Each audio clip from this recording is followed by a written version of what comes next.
in the middle of a very stormy night, with heavy rain pouring and lightning flashing across the sky. Inside a manor, a woman with red hair was observed standing. Beneath her, there was a person's blood-soaked hand, which belonged to a girl with black hair. The girl's hands were reportedly trembling as she weakly reached out while the red-haired woman tightly gripped a knife. The red-haired woman gently touched the black-haired girl's face, and the girl was described as weeping, begging for her life, and pleading not to be murdered. Abruptly, the red-haired woman reportedly snapped back to consciousness.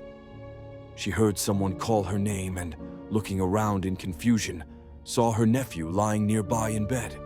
He asked her why she had stopped reading. The woman, identified as Noah, blinked and softly apologized, stating that she must have dozed off.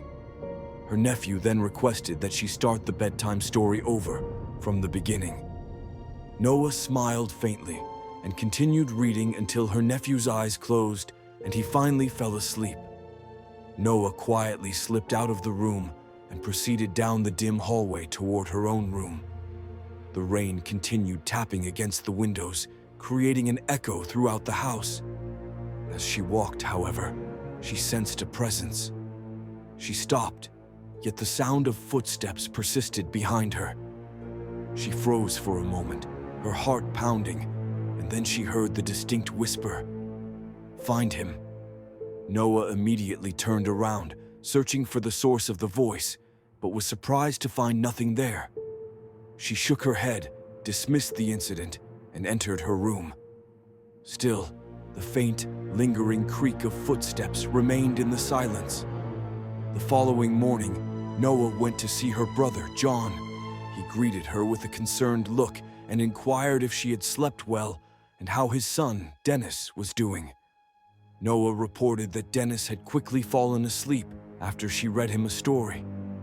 As John read his newspaper, Noah noticed a photograph on one of the pages. She asked him if she could see the article for a moment. John looked down, identified the subject as a missing person named Linda, and asked what she thought about it. Noah quietly asked if the woman's body had been found yet. John replied that the article only stated she had gone missing a month ago and did not confirm whether she was alive or dead. He noted that she was last seen near their area. Handing her the newspaper, he asked if she knew the woman. Noah did not answer immediately. She stared at the picture as a memory of her dream from the previous night flashed through her mind. Noah then offered a faint smile and replied, "No, I don't know her." Immediately afterward, a loud scream reportedly echoed behind her. Noah flinched and spun around sharply, but found nothing. John grabbed her shoulders, his face filled with worry, and repeatedly asked what was wrong, why she was acting startled, and if she had heard something. Before she could respond, John's wife, Sarah, appeared in the doorway. John continued, his voice rising, and instructed Sarah to wake his father, summon the staff, and call the doctor immediately, claiming Noah was having hallucinations again.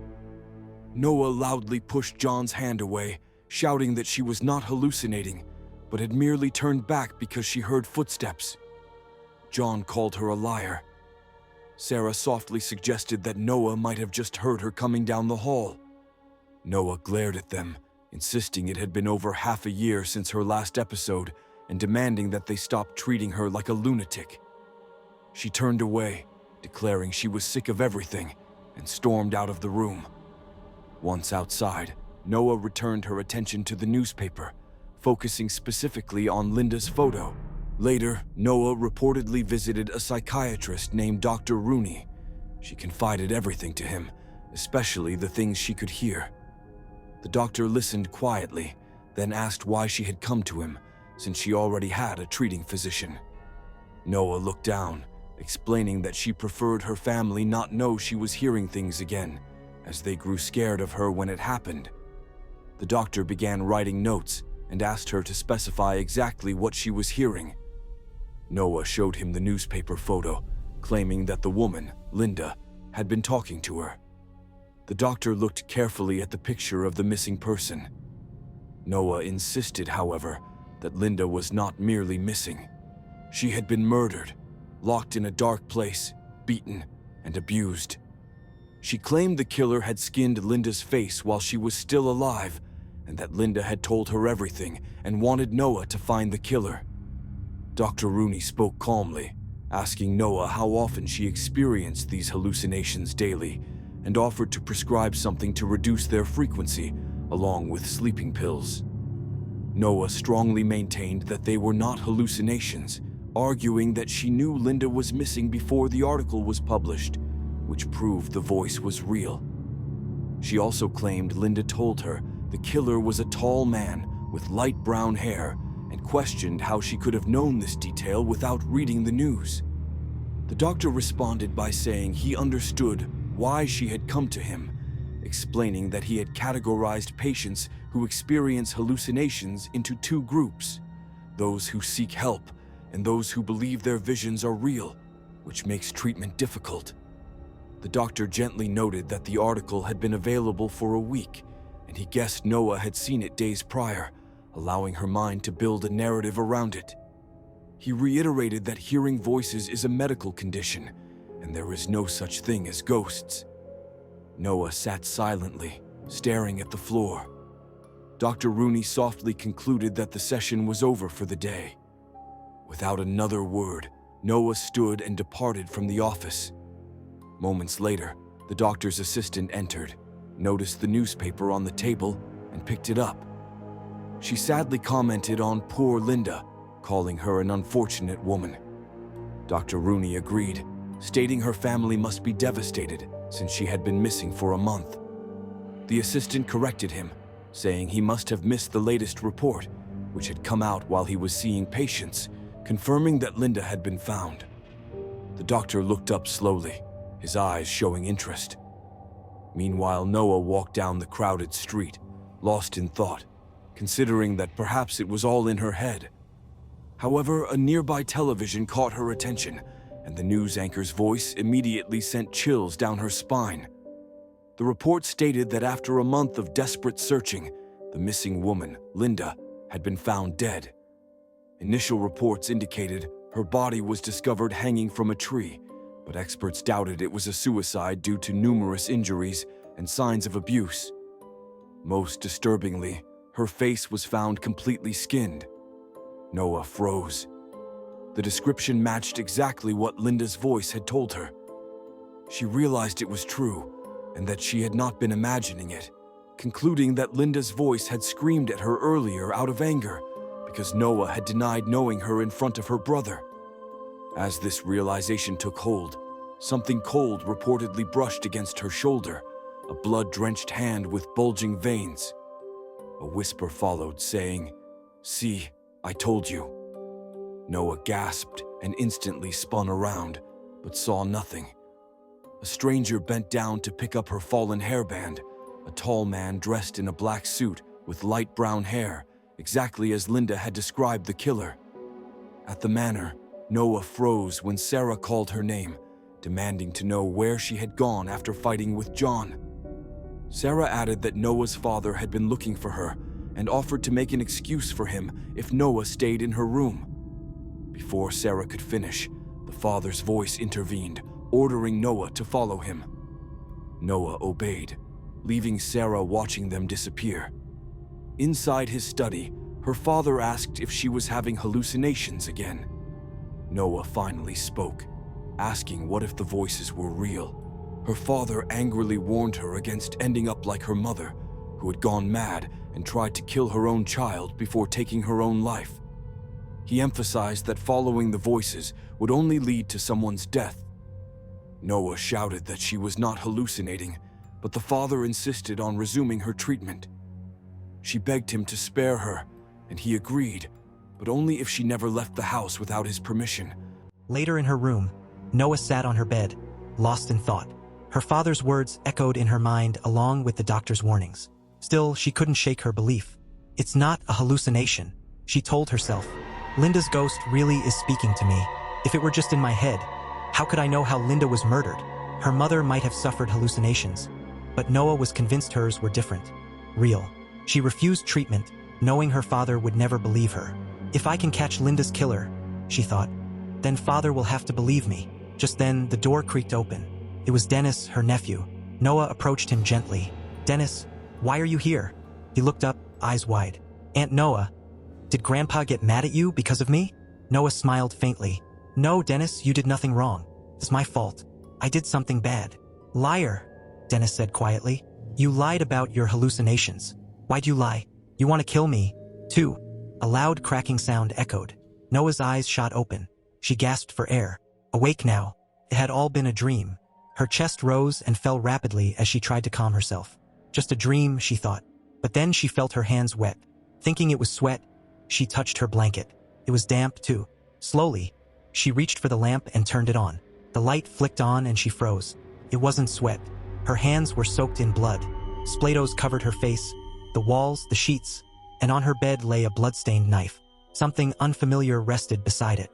Noah looked down at her hands soaked in blood. Did I do this? She whispered to herself. She stumbled into the bathroom and washed the blood off her body, her hands trembling under the cold water. When she stepped back out, her eyes were drawn to the bed again. There was something, a figure, covered with a towel. Noah's breath quickened. Slowly, she approached the bed. Her fingers shook as she reached out and lifted the towel. For a moment, she wondered if it was Linda's face. But when she saw the blonde hair, her heart sunk. Couldn't be Linda. Linda had black hair. That meant it was someone else. Someone else who had been killed. Did I do this? She asked herself again. She couldn't remember anything from the previous night, not even how she had fallen asleep. Panic surged through her as her mind raced. Then footsteps. Slow, deliberate footsteps outside her door. She froze, eyes locked on the door as it creaked open. It was Dennis. He stepped inside, his small feet landing on a splatter of blood. Aunt Noah, can I sleep with you tonight? He ran toward her and wrapped his arms around her. Noah stood still, unable to breathe.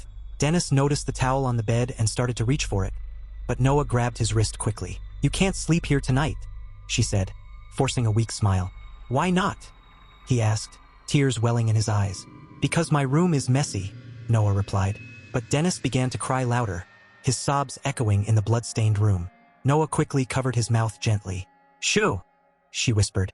If you can sleep by yourself tonight, I'll let you sleep with me tomorrow. I promise. Dennis sniffled and nodded. As Noah knelt, she noticed the blood smeared on Dennis's slippers. Carefully, she lifted him into her arms.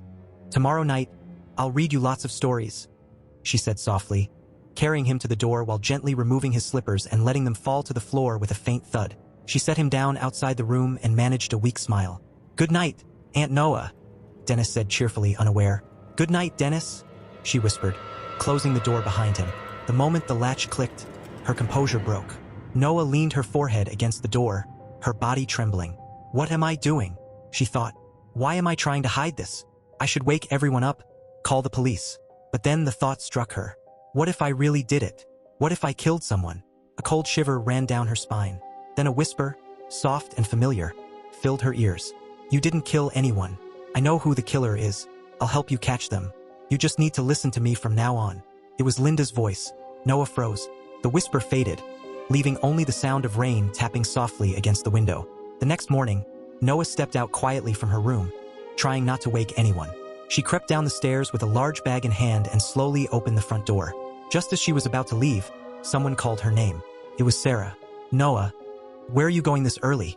And with that big bag? Are you planning to run away? No, I just need to step out for a moment, Noah replied quickly. Sarah studied her face for a moment, then approached her. Fine, but be back before lunch. I'll come up with an excuse for your father if he asks. Thank you, Noah said quietly as she stepped out the door. Sarah called after her. Don't forget before lunch. Noah didn't respond, clutching the bag tightly as she walked down the path. At the city parking lot, Noah stood before a navy blue car parked at the far end. This must be it, she thought. Linda had told her it was the killer's car. Her plan was simple. She didn't need to confront the killer or risk her life. She would just place the victim's face and the murder weapon inside the car, then report it anonymously to the police. That would be enough to expose him. It's the right thing to do, she told herself. Even if I'm not completely sure, Linda said it herself. She whispered it to me, and at that point, Noah didn't even care if it was true. I'm not going to prison for something I don't remember doing, she thought bitterly. Then, in the car's reflection, she saw it. A a face without skin. Noah gasped and stumbled backward, her heart pounding. When she looked again, the reflection was gone. Her gloves were smeared with blood. What am I doing?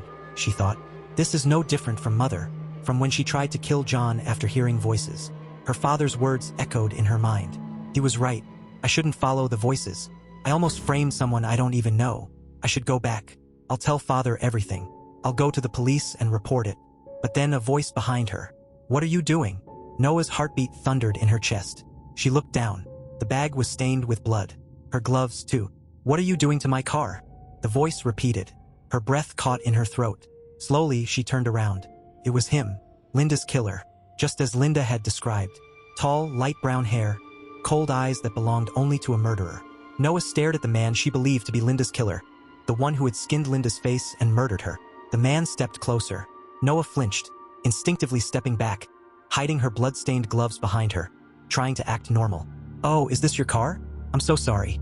I must have forgotten where I parked mine. I thought this one was mine, she said carefully, removing the gloves from her trembling hands. The man stopped right in front of her.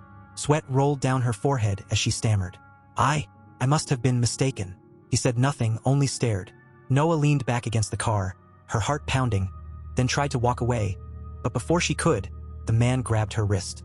She froze, her breath catching as her heart thudded in her chest. The man's grip was firm but calm. He said, "Aren't you forgetting something?" Noah blinked, then realized she had forgotten her bag.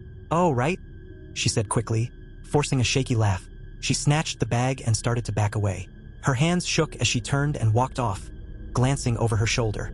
The man opened his car and began to search inside. Noah quickened her pace, breathing ragged. Meanwhile, at the manor, Sarah kept glancing anxiously at the clock. Noah still hadn't returned. Then she heard footsteps. Noah's father appeared. "Has Noah refused to eat again?" he asked. Sarah hesitated, then lied. "No, sir. I brought her meal upstairs. She said she wanted to stay in her room." The father frowned. Strange. She didn't show up for dinner last night either. Back in the city, Noah was shouting to herself as she walked. Passers-by stared, whispering. "Shut up," I said. "Shut up. Just leave me alone. Shut up already." She bumped into a stranger who scowled. "Watch where you're going, crazy woman." But Noah barely heard him. She kept muttering, her voice trembling. "I won't listen to you anymore, Linda. You're wrong. It was just a coincidence. That man, the hair color, it doesn't mean anything. He saw me and still let me go. I don't have proof, no witness. He didn't kill anyone. I don't even know if you're real." Then the whisper returned. "You still don't believe me. I'll make you believe. You're not like your mother, Noah. You're not ill. You don't need treatment. Let me prove it. Just follow what I say. Just this once." Noah's steps faltered. Her breathing slowed. "Just this once," she whispered. She turned and began to walk, her expression blank. From a distance, high up, the man from before watched her through a window in a building. Inside the dim room, old newspapers covered the walls. Headlines about murders and disappearances, strange drawings, and beside them, something familiar. Noah's headband. The man's cold eyes followed her from afar. Back at the manor, Sarah kept glancing at the clock again, worry deepening. Dennis sat nearby, scribbling on a piece of paper. Then John appeared. "It's lunchtime," he said. Turning to the maid, he added, "Bring Noah down for her meal." Sarah jolted. She knew Noah wasn't in her room. "Wait, John. Can we talk for a moment?" They went to the other room. "What's wrong?" John asked. Sarah hesitated, then confessed everything. "Noah went out this morning. She said she'd be back before lunch." John's eyes widened in shock. "What? Do you know what she went?" Sarah shook her head. "No, she didn't say." John's voice rose, panic creeping in. "We have to find her. You know she was hallucinating yesterday. She could be in danger or worse." Sarah clenched her fists and slammed her hand against the door. "Noah can't be trapped in this house forever. She's a grown woman. She should be allowed to live like one." Dennis looked up, startled by their shouting. He stepped into the room quietly, clutching his drawing. John noticed him immediately and scooped him up. "Hey, buddy, it's okay. We're not fighting," he said softly. Then he saw the paper in his hand. "What's that?" he asked. Dennis replied, "It's Aunt Noah's room." John looked closer and froze. The entire drawing was red, every inch of Noah's room colored in crimson. Elsewhere, Noah followed a narrow trail into the woods, guided only by Linda's whisper. The ghost had told her a new body would be found there. The forest thickened around her until she reached a rusted old cabin. Her heart pounded as she stepped inside. Darkness swallowed her whole. She reached out, feeling her way through the shadows, until her hand brushed against something cold and wet. Her fingers traced upward. A foot. She stumbled backward, eyes wide, as the hanging figure swayed gently from the ceiling. A dead body. Then Linda's voice came again, soft but triumphant. "Do you believe me now?" Noah's breath shuddered. "Linda," she whispered. Every trace of doubt vanished. This wasn't madness. Linda was real. Later, in his office, Dr. Rooney was on the phone when a knock came. The door opened, and Noah stood there drenched from the rain, eyes wide with desperation. "Doctor," she gasped, stepping inside. "You're the only one who'll believe me. Please, I need your help." Moments later, she sat trembling as she spoke. "I woke up this morning. My room was covered in blood. The skin of a new victim was there. Linda told me where to find the body. I went there, doctor. I saw it, hanging from the ceiling." Dr. Rooney's expression darkened with concern. "Noah, I think you should speak to your family. You need to schedule a session with your physician." "Why won't you believe me?" she cried. "As I've told you before, you need to start by acknowledging your illness." Noah laughed, hollow and broken. "What are you saying, doctor? Then what about the blood in my room? The smell of it? The skin I touched? Are you telling me I imagined all of that? Would you believe me if you saw it? I can show you. I have it in my bag." She reached for it but froze. The bag was gone. "Wait, my bag? Where is it?" Dr. Rooney frowned. "What bag? I must have left it in the car, or the woods. Or maybe that man took it." She shook her head. "Never mind the bag. There's blood all over my room. I know where the body is. Please, come with me. You'll see." Dr. Rooney sighed. "Noah, chasing these delusions will only worsen your condition." "It's not a delusion," she pleaded. "Once you see the body, you'll understand. We can catch Linda's killer." Before he could respond, there was another knock. The door opened and Noah's blood ran cold. The man from the parking lot stepped inside. "Dr. Rooney," he greeted smoothly, extending a hand. Dr. Rooney shook it. "I didn't realize you had arrived already. Give me a moment." The man smiled faintly. "No need. We can go right away." Turning to Noah, the doctor said firmly, "Miss Noah, as I've told you before, I only provide care within the hospital. Verifying your claims outside that context isn't possible." The man's smile deepened. "No need to be so harsh, doctor. If it's because of me, I can tag along, though I'm not sure what there is to verify." Noah's breath caught. Terror spread through her chest. She gripped the doctor's arm, her hand ice cold. "I'll wait downstairs," the man said, then left quietly, closing the door behind him. The moment he was gone, Noah turned to Dr. Rooney. "That's him.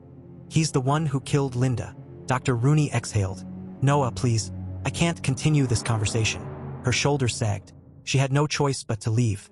Outside, the air felt heavy, pressing on her lungs. She walked toward her car, lost in thought, until she froze. The man was there, standing beside it, smiling. "You mistook his car for mine, didn't you?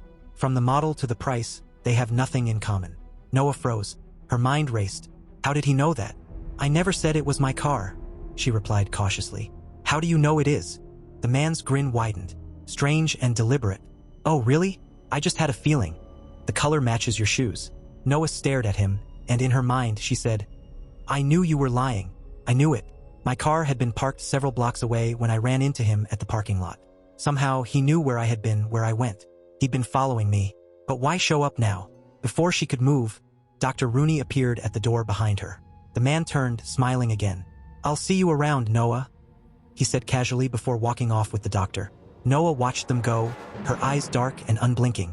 Back at the manor, John was rattling the doorknob to Noah's room, trying to force it open. "John, stop," Sarah pleaded.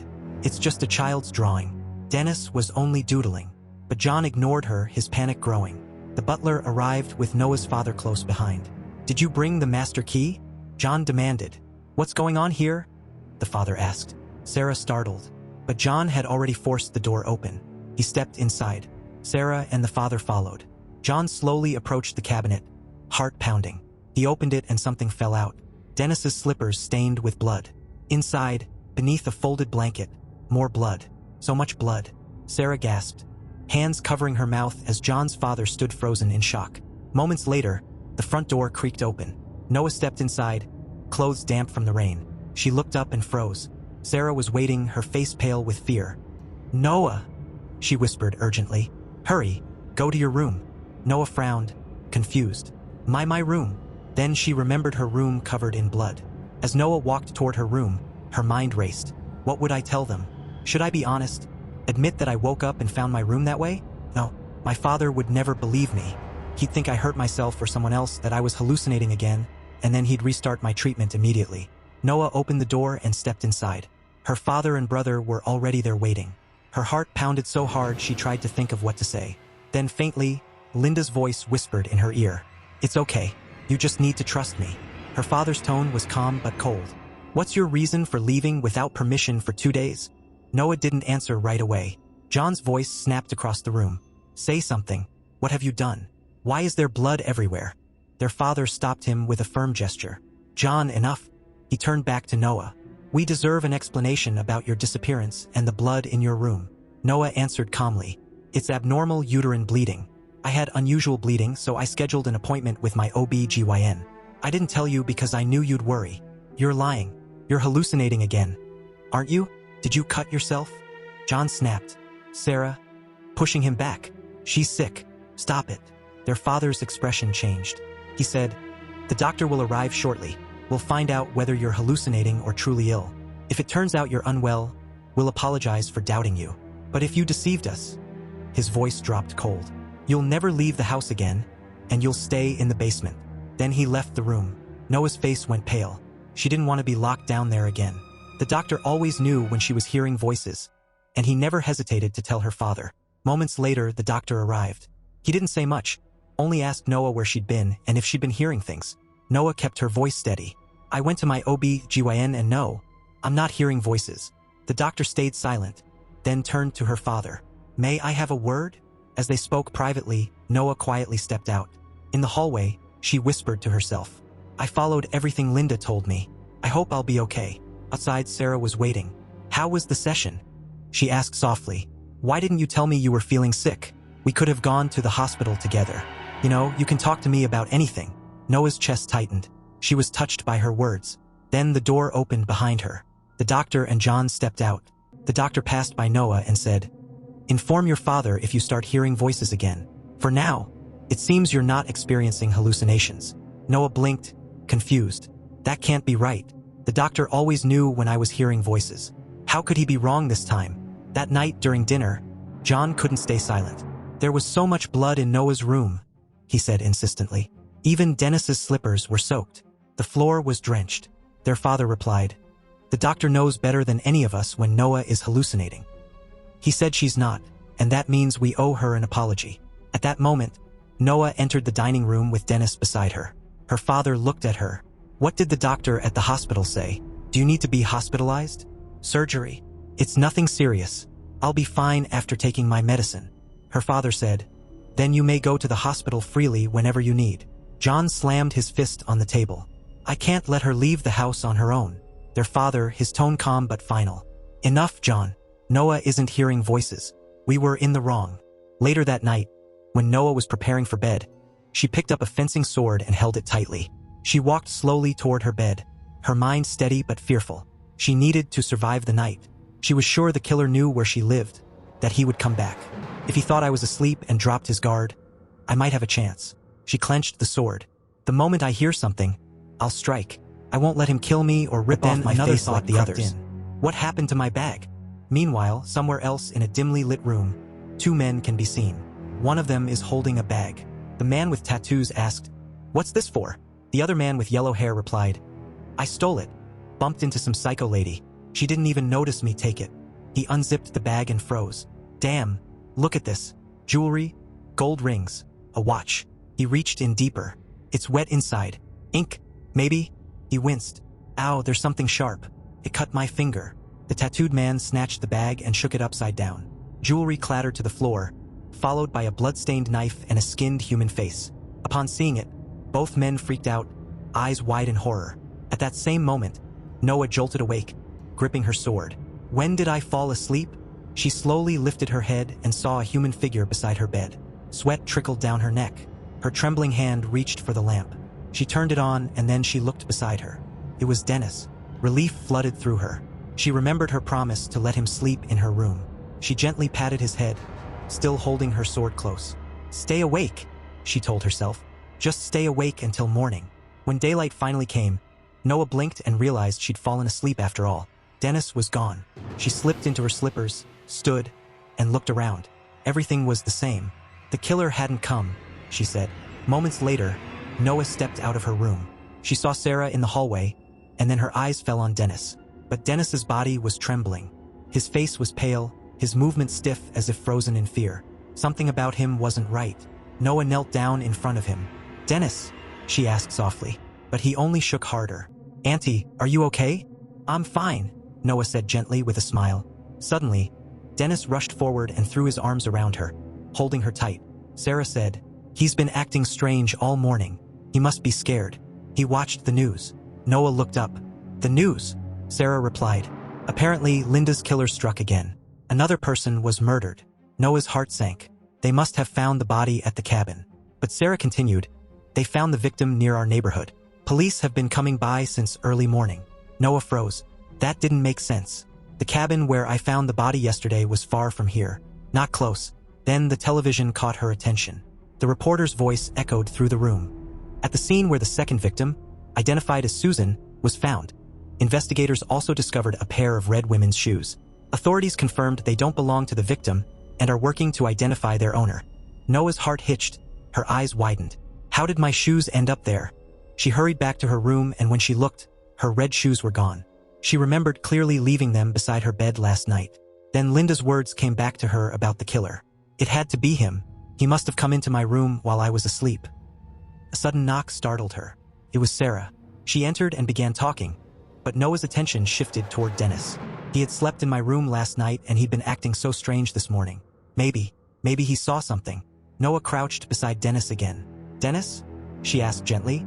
"When you slept in my room last night, did you notice anything strange?" Dennis's face twisted with fear. He suddenly shouted, "No, I didn't go to Auntie's room. I didn't go. I said I didn't go." He bolted into Sarah's, shaking violently as he hit his face. Later during breakfast, Noah couldn't stop thinking. What happened last night? Dennis seemed to know something. Maybe he caught a glimpse of the killer. But earlier, when she asked the butler, he said no one could have entered the manor. The doors and windows were checked every morning. Noah's face began to sweat. Then how did the killer get in?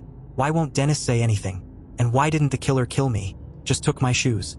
Suddenly, she felt Linda's presence again. The familiar whisper slithered into her ear. Then her father's voice interrupted. "Noah, do you need to go to the hospital today?" Noah flinched, startled. I'm all right." John glanced at her. "Since there was a murder nearby, maybe you should stay home, even if you need to go." "But why would the killer leave a pair of women's shoes next to the victim?" Sarah sighed. "Maybe the killer is a woman." That night, Noah left her room quietly. Her thoughts were sharp and focused. "The killer definitely came into my room and took my shoes. I'll find proof before he can strike again. I just need to do what Linda says." Upstairs, Dennis was watching her from the shadows, worry written all over his small face. Meanwhile, far from the manor, the two men who had stolen Noah's bag were driving on a road, arguing inside their car. The blonde man insisted, "We should report it now." The tattooed man snapped back, "Are you crazy? We'll get arrested. We're ex-cons. The cops will think we did it." "I don't care," the blonde man shouted. "I'm not letting a psycho who skins people alive walk free. I saw her face, man. The killer was that woman." Neither of them noticed as a car passed by in the opposite direction. Noah's car heading down a different direction. After a couple of minutes, Noah arrived at her destination. She stepped through a broken fence, clutching her flashlight tightly in her hand. The path led her to an unknown building. It looked like an old abandoned factory. Linda's voice echoed softly in her mind. "Inside that building, that's where he keeps everything." Noah took a deep breath and crept inside, her steps slow and careful. She moved between the rusted machinery, searching for anything that could serve as evidence. She pulled out her camera, then froze. A loud clack echoed from somewhere deeper inside the building. Noah's pulse quickened. She followed the sound one trembling step at a time until she reached a half-open door. Holding her breath, she slowly leaned forward to peek inside, and what she saw made her blood run cold. On the other side of the door was a corpse. Noah gasped, but quickly covered her mouth to stop the sound. Her eyes widened in horror. "Linda was right," she whispered. Her hands shook violently as she raised her camera, trying to take a photo. She needed proof, something that would make everyone finally believe her. Her finger hovered over the shutter when slam. The door flew wide open. Standing in front of her was the killer, Noah's breath caught in her throat. Her camera slipped from her hands and hit the floor. She grabbed it immediately and bolted. Her footsteps echoed through the corridors as she ran for her life, heart pounding so hard she thought it would burst. She burst through the factory, gasping for air, chest heaving. There was no more doubt in her mind. The man Linda had told her about was the killer. She remembered the payphone near where she had parked her car. That was her chance. Noah ran to it, frantically dialed the police and told them everything.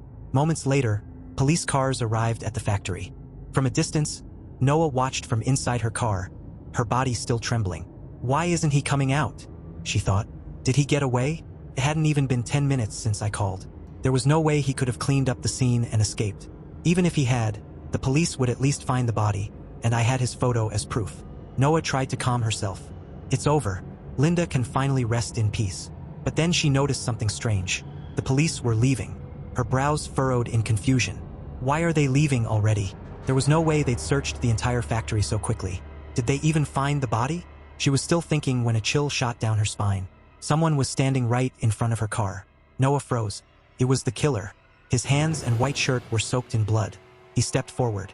Noah jolted, slammed her foot on the gas, and sped away. The man sidestepped at the last second, avoiding her car, his cold eyes following her as she disappeared into the distance.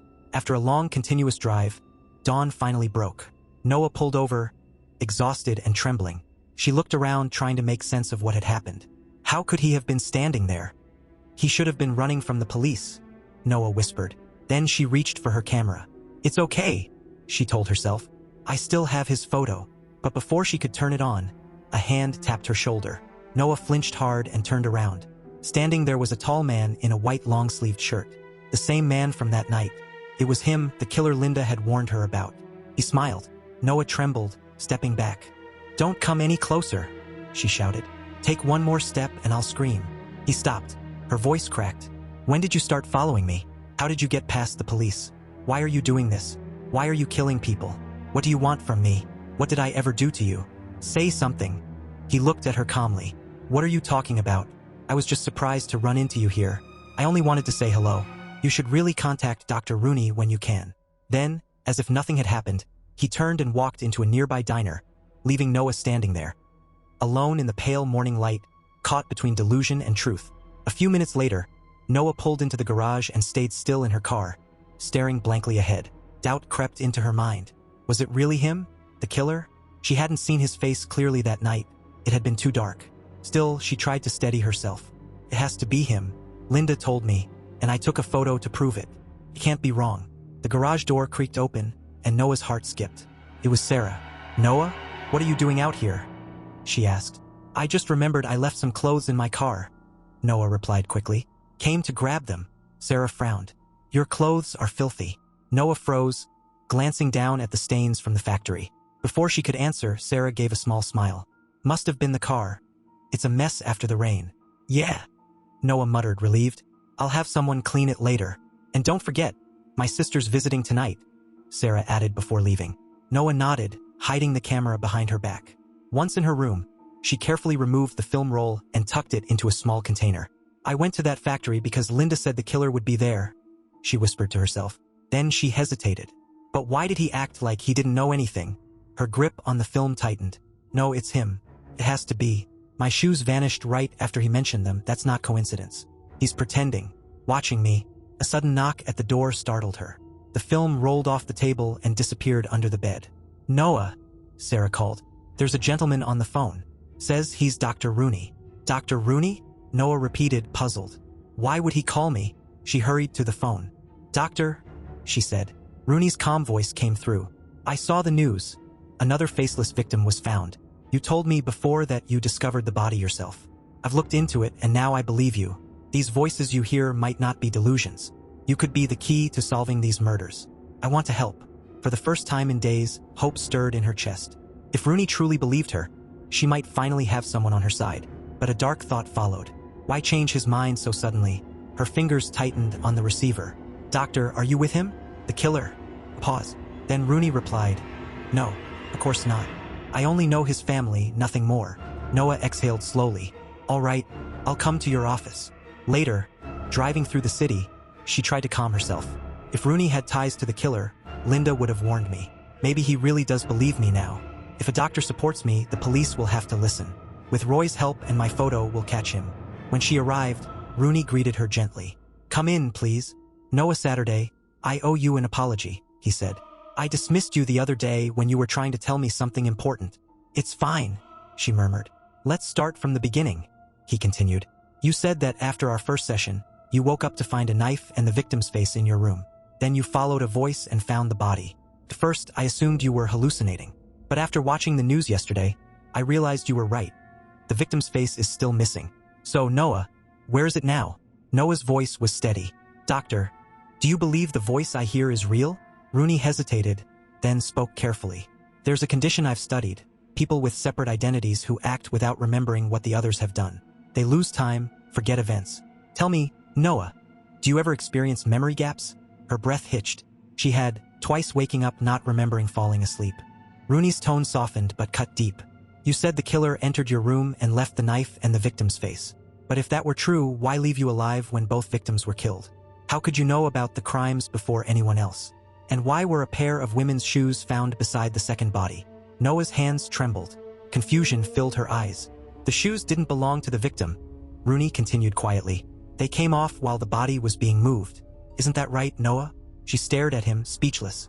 I'm not accusing you, he said softly. But the voice you call Linda might be another part of you, a part acting on its own. Please trust me. Don't let it control you. Just tell me everything. The shoes they found, they're yours, aren't they? Noah's pulse raced. She didn't answer. What she didn't see was a recorder running, the police listening closely, waiting for her to confess.